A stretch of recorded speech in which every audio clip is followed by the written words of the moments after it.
नवाज साहब, पाकिस्तान की हिस्ट्री में जो सराफा मार्केट है, इतना बड़ा स्कैम कभी सामने आया?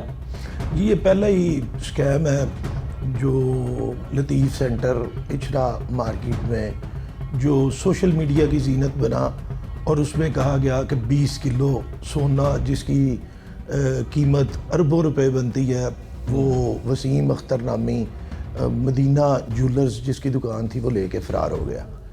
मगर बात इसके बिल्कुल बरक्स थी।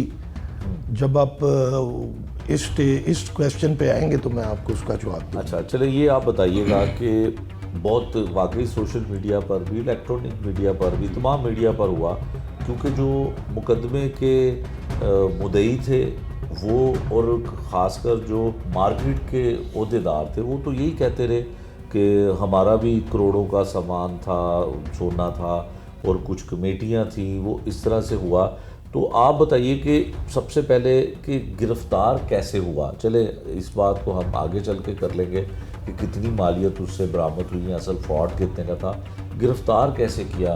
लोग तो ये कहते थे कि वो घर भी बेच गया, गाड़ियाँ भी बेच गया, दुकान उसकी किराए पे थी और हर सामान बेच के वो बैरून मुल्क चला गया। जी, मैं एक टास्क पे जो मेरे सीनियर अफसरों ने मुझे टास्क दिया हुआ था, मैं उस पर काम कर रहा था।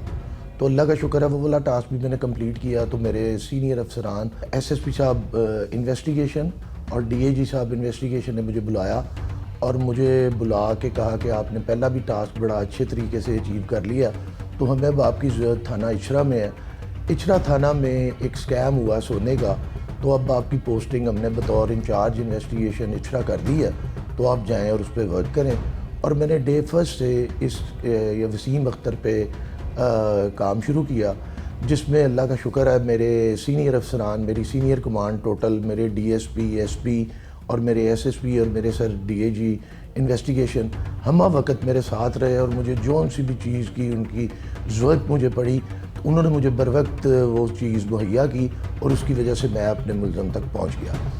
सबसे पहले मैंने काम शुरू किया कि मैंने इसके तकरीबन 10-12 डिपार्टमेंट्स में मैंने इसके लेटर लिख दिए, जिससे इसका मैंने पाकिस्तान से बाहर जाना जो था वो बंद करवा दिया।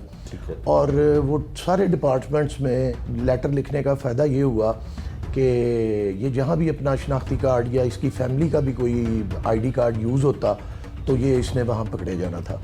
इसकी मैंने डाटा लेना शुरू कर दिया, क्योंकि इसने जो सोशल मीडिया पे चल रहा है कि ये इस्लामाबाद से अपना मोबाइल इसने 2 फ़रोख्त किए और 2 वहाँ से ख़रीद लिए और उससे पुलिस वहाँ तक पहुँच गई, ये बात उससे बिल्कुल बरक्स है। क्योंकि ये जब इस्लामाबाद जाता है, जाने के बाद ये अपने 2 मोबाइल वाकई एक मार्केट में फ़रोख्त करता और 2 नए मोबाइल लेता और उसमें जो अपनी ये सिम्स डालता है उसका सिर्फ 2-3 दिन का दौरानिया था, जिसमें को तकरीबन 2-3 बंदों से इसने रब्ता किया और इसने उसके बाद अपने जो मोबाइल थे वो डिवाइसों के साथ लगा के व्हाट्सएप का यूज़ करने लग गया। और हमने जो इसका वो वाले दिनों का डाटा लिया उसमें तकरीबन को 2-3 सिर्फ 3-4 बी पार्टीज़ आई जिनको हमने बिल्कुल टच नहीं किया। अगर हम उनको टच करते तो इस तक 1 सेकंड में बात चली जानी थी और इसने इस्लामाबाद से भी फ़रार हो जाना था।